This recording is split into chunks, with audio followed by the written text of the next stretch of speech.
முன்னாடி குனிகிற மாதிரியான ஆசனாக்கள் இருக்கு இல்லையா? ஸோ அந்த ஆசனத்தெல்லாம் ரெகுலராக பண்ணிகிட்டு இருக்கவங்களுக்கு பார்த்தீங்கன்னா எம்ஆர்ஐயில் மாற்றங்கள் நிறைய இருக்கும். பட் 1 கிலோமீட்டர் என்னால் கம்ஃபர்டபுளாக நடக்க முடியுது டாக்டர், அதுக்கப்புறம் தான் வந்து பார்த்தீங்கன்னா லைட்டாக மரத்து போகுதுன்னு சொல்லுவாங்க. ஸோ இதெல்லாம் வந்து நேச்சுரலாகவே வந்து அவங்க ஸ்பைன் ஃப்ளெக்ஷன் எக்ஸசைஸ் பண்ணியிருப்பாங்க. ஸோ இதனால தான் வந்து வேர்ல்ட் ஸ்பைன் டே அப்போ ஒரு வீடியோ போட்டிருந்தேன் நான். ஸோ பிரச்சனை வந்ததுக்கப்புறம் ஒருத்தர் ஸ்பைன் ஃப்ளெக்ஷன் எக்ஸசைஸ் பண்ணுறதுக்கு பதிலாக ஒரு 50 வயசுக்கு மேலே எல்லா வயதானவர்களும் வந்து ரொட்டீனாகவே இந்த ஸ்பைன் ஃப்ளெக்ஷன் எக்ஸசைஸை பண்ணலாம். ஸோ பண்ணோன்னா அந்த லம்பார் கேனல் ஸ்டெனோசிஸ் வராமலே தடுக்கலாம்.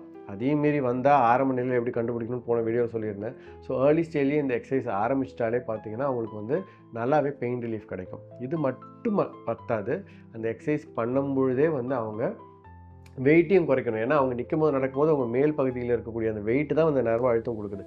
So wait reduction and lumbar flexion exercises and எவ்வளோக்கு வாக்கிங் போக முடியுமோ வாக்கிங் அண்ட் டயபெட்டிஸ் அதை கண்ட்ரோலில் வச்சுக்கிறது, ஸ்மோக்கர்ஸாக இருந்தால் ஸ்மோக்கிங் உடனே ஸ்டாப் பண்ணுறது, இந்த மாதிரியான life style changes and regular exercises மூலமாக ஏர்லி ஸ்டேஜ்லேயே வந்து இந்த விஷயத்தை நம்ம தடுக்கலாம்.